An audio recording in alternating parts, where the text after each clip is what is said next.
بسم اللہ الرحمن الرحیم۔ السلام علیکم، میرے چینل میں آپ کا استقبال ہے۔ آج کی یہ ویڈیو 10ویں کلاس کی کتاب جان پہچان کا چیپٹر نمبر 18 سبق نمبر 18 کاٹ کا گھوڑا۔ تو کاٹ کا گھوڑا چیپٹر پڑھنے سے پہلے ہم یہ جو مصنف ہیں ہمارے رائٹر ان کے بارے میں پڑھیں گے۔ رتن سنگھ، سن 1927۔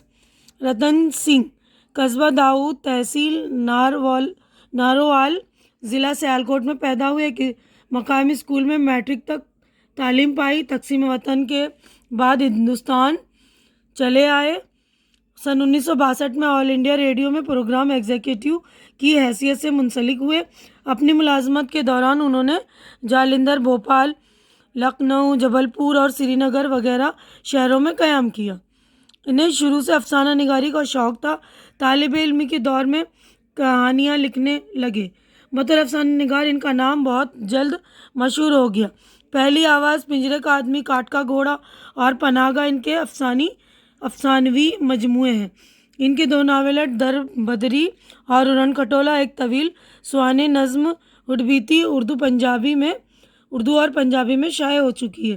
وہ مترجم کی حیثیت سے بھی جانے جاتے ہیں۔ مترجم یعنی ترجمہ کرنے والے۔ تو اب ہم چیپٹر پہ آتے ہیں۔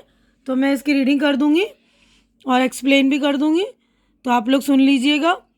اس وقت بندو کا ٹھیلا تو ٹھیلا خود بندو ایسا بے جان کاٹ کا گھوڑا بن کر رہ گیا ہے جو اپنے آپ نہ ہل سکتا ہے، نہ ڈل سکتا ہے، نہ آگے بڑھ سکتا ہے۔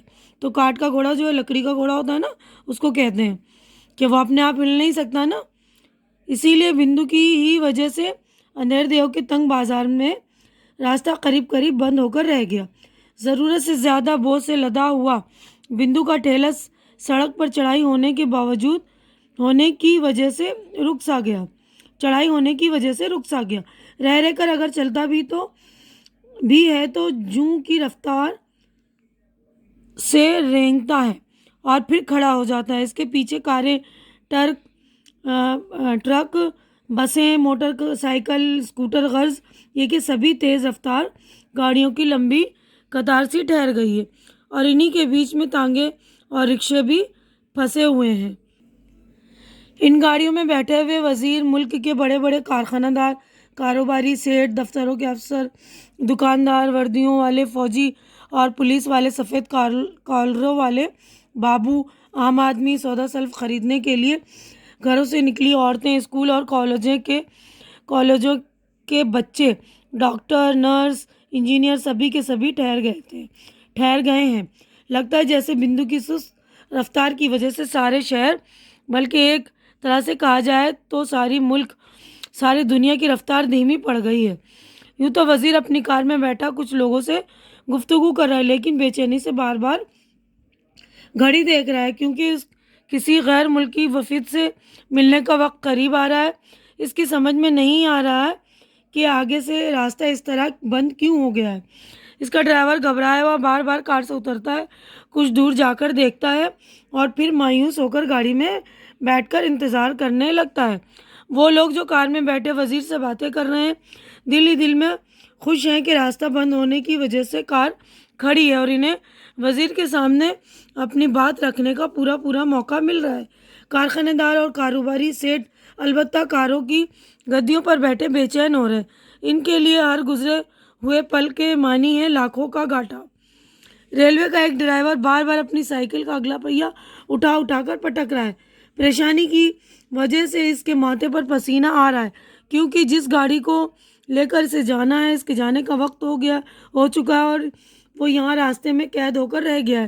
اسکولوں اور کالجوں کے زیادہ تر بچے خوش ہیں، جتنے پیریڈ نکل جائیں اتنا ہی اچھا ہے، لیکن کچھ ایک کو افسوس بھی ہے کہ ان کی پڑھائی پیچھے رہ جائے گی۔ اسی طرح سر پر لوہے کی ٹوپی پہنے ہوئے فوجی بار بار موٹر سائیکل کا ہارن بجا رہا ہے، لیکن آگے نہیں بڑھ پا رہا ہے۔ وہ جانتا ہے کہ اگر دفتر پہنچنے میں دیر ہو گئی تو اس کا کمانڈنٹ آفیسر 40 کلو کا وزن پیٹھ پر لدوا کر 10 کلومیٹر کا روڈ مارچ کروا دے گا، لیکن بندو ان سب سے بے خبر ہے، بے نیاز ہے۔ آج اس سے ٹھیلا کھینچ بھی نہیں پا رہا۔ ایک تو سیٹھ کے بچے نے زیادہ بوجھ لاد دیا ہے، دوسرا اس کے ٹھیلے کا دھرا جام ہو رہا ہے، تیسرے یہ کہ چڑھائی کا راستہ ہے، اور چوتھے یہ کہ اس کا من ہی نہیں ہو رہا ہے کہ ٹھیلا کھینچنے کا۔ وہی کاٹ کے گھوڑے والی بات ہو رہی ہے، جو اپنے آپ سرک نہیں سکتا۔ جب کبھی اس کا من اداس ہوتا ہے تو اس کی کیفیت اس کاٹ کے گھوڑے جیسی ہو جاتی ہے، جسے وہ بچپن میں ایک میلے سے خرید کر بڑا دکھی ہوا تھا۔ کاٹ کا رنگین گھوڑا لے کر جب وہ بڑے فخر سے گلی کے بچوں کے بیچ گیا تو اس نے دیکھا کہ کسی کے پاس چابی والی موٹر تھی جو گھوں گھوں کرتی ہوئی تیز بھاگتی تھی، کسی کے پاس ریل گاڑی تھی، انجن سمیت اپنے آپ چلنے والی گاڑی، جس کے پاس ایسے دوڑنے والے کھلونے نہیں تھے، ان کے پاس رسی کے سہارے گھومنے والے رنگین لٹو تھے۔ تیزی سے گھومتے ہوئے وہ ایسے لگتے تھے جیسے وہ سارے میدان کو اپنے گھیرے میں لے رہے ہوں۔ ان کھلونوں کے سامنے اس کا کاٹ کا گھوڑا ساکت بے جان تھا۔ ویسے بچوں کے سامنے کھیلتے ہوئے اس نے بھی اپنے گھوڑوں کو ٹانگوں کے بیچ پھنسا کر دوڑنے کا سوانگ کیا تھا، لیکن دل ہی دل میں وہ جانتا تھا کہ اس کا کھلونا دوسروں کے کھلونوں کے سامنے بیکار اور بے معنی ہے۔ اسی لیے گھر آ کر اس نے کاٹ کے گھوڑے کو چولہے کی آگ میں جھونک دیا تھا، لیکن جلنے کے باوجود جیسے وہ بے جان کاٹ کا گھوڑا اس کی شخصیت کے ساتھ چپک کر رہ گیا تھا۔ کیونکہ ہوا یہ کہ گلی کے ہی بچے جو اس کا ساتھ کھیلا کرتے تھے، ان میں سے کوئی پڑھ لکھ کر منیم بن گیا تو کوئی وکیل، کوئی اسکول کا ماسٹر ہو گیا تو کوئی بڑا افسر۔ اس کے برعکس بندو وہی کاٹ کا گھوڑا ہی رہ گیا۔ باپ ٹھیلا چلاتا تھا تو وہ بھی ٹھیلا ہی کھینچ رہا ہے۔ وہ اکثر سوچتا ہے کہ ایسا کیوں ہوا، کیسے ہوا کہ ایک ہی گلی میں رہتے ہوئے باقی لوگ آگے بڑھ گئے اور وہ پیچھے رہ گیا، ایسا کیوں کر ہو گیا۔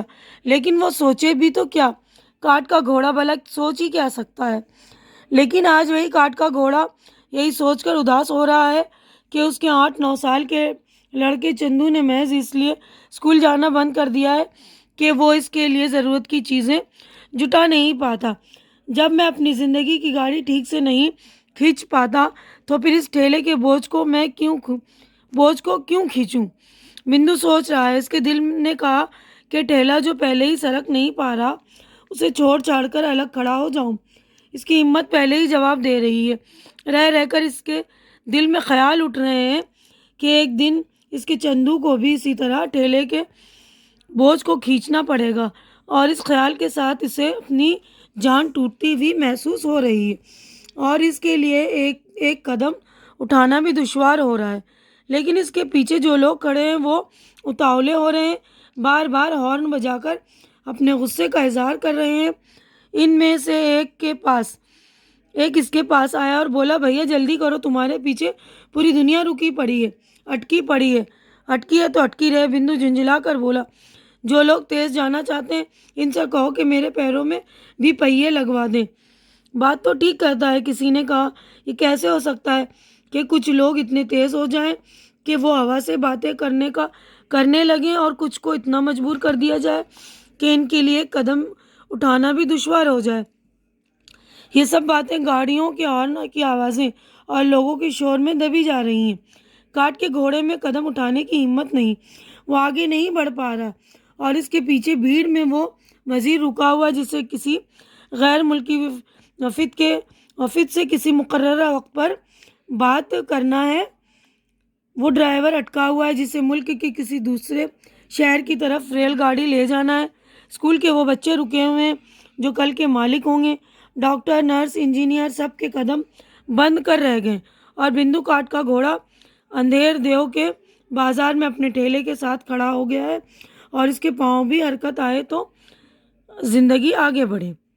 یعنی کاٹ کا گھوڑا اس کو کہا گیا ہے جیسے اس میں ہلنے ڈلنے کی طاقت نہیں ہوتی، تو اسی طرح کہا گیا ہے کہ بندو جو تھا وہ بھی کاٹ کے گھوڑے کی طرح ہو گیا ہے۔